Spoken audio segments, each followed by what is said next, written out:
Na mimi najua kuna wengi hapa, wengi sana hapa walioko hapa ambaye they were my supporters and they fought with me in 2022, kisha wakakasirika sana nilipo step down. Si ni kweli hiyo? Lakini umesikia amesemaje? You let us down. Okay? Umesikia hiyo? You let us down. Lakini leo nataka niwafahamishe kitu kimoja. Tulipoanza hiyo kampeni ya mwisho ilikuwa Tononoka. Tukawaendesha mbio wa jamaa opponents wetu. After that, tukaitwa Nairobi na chama. Tukaambiwa, wewe Shabal, you are 45% behind. 45% behind. Na sisi tuko na statistics zetu, tunajua we were 22% ahead. Akasema hakuna shida, kama mko 45% ahead, si tuende nomination.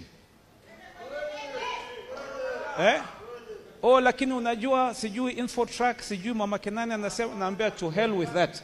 Muko 45% ahead, tuende nomination kama wanaume. Lakini itagawanya chama, sijui, naambia hakuna kugawanya chama. Twende nomination. Nikishindwa nitamshika mkono alonishinda, niseme huyu tosha.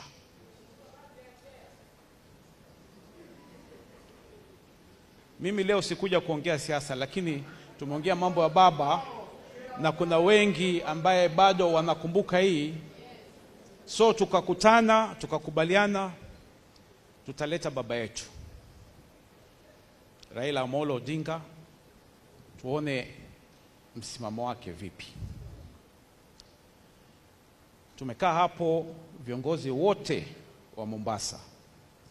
Mustahiki anacheka kwa sababu ananilaumu kwa nini sikumchukua hiyo mkutano.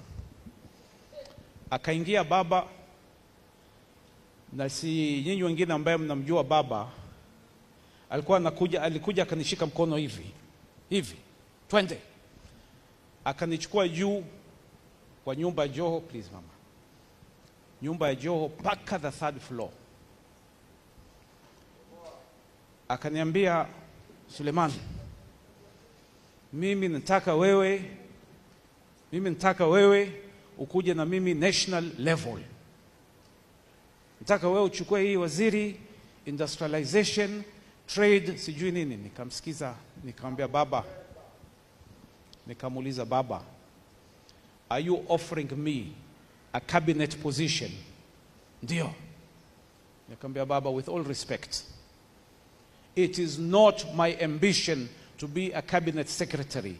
It is my ambition to change Mombasa. Tafadhali niwache Mombasa. Niambia hapana. Hakuna pesa Mombasa. Niambia baba, I know hakuna pesa Mombasa. Tutaleta investment. Hakuna pesa Mombasa. You need to focus national. Tufanye kazi pamoja. Faida yake nini Raila kuwe president and he does not have capable people? Nikamjibu tena, baba please, tafadhali. Mzee akakasirika. Suleiman, the nation is bigger than your personal ambition. The nation is bigger than your personal ambition. Aliponiambia vile, utamwambia nini tena baba? Who has sacrificed more for this country than Raila Amolo Odinga? Sasa if mzee tells you that, utamwambia nini hapo? Utaweka ambition yako au utasikiza what the old man was demanding? Mara simu imelia. Akashika simu. Akanipatia simu. President Uhuru is on the phone, demanding the same thing. Sasa sijui wangapi hapa wamepata kuongea na president. Okay? Mustahiki anajua. Uhuru alikuwa rafiki yangu kabla hajakuwa president. Ruto alikuwa rafiki yangu kabla hajakuwa president. Na tunakaa tunachapa story, tunacheka, tunajoke nini. The day Uhuru Kenyatta became president, ukishika ile simu ya president, hata kama umekaa, utaona umesimama. Yes sir, your excellency sir. Don't joke with the presidency. Same thing with Ruto. Ruto alikuwa tunafanya campaign hapa. But the day William Samoei Ruto became president, he became the head of state.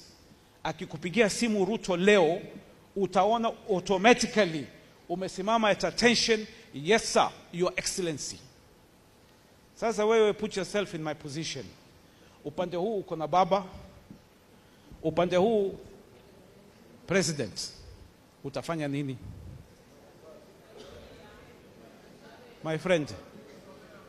My friend mtansamehe.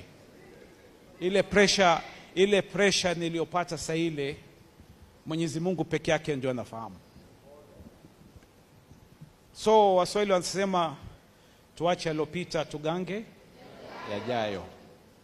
Nimesema tena, hatukuja kuongea siasa hapa leo.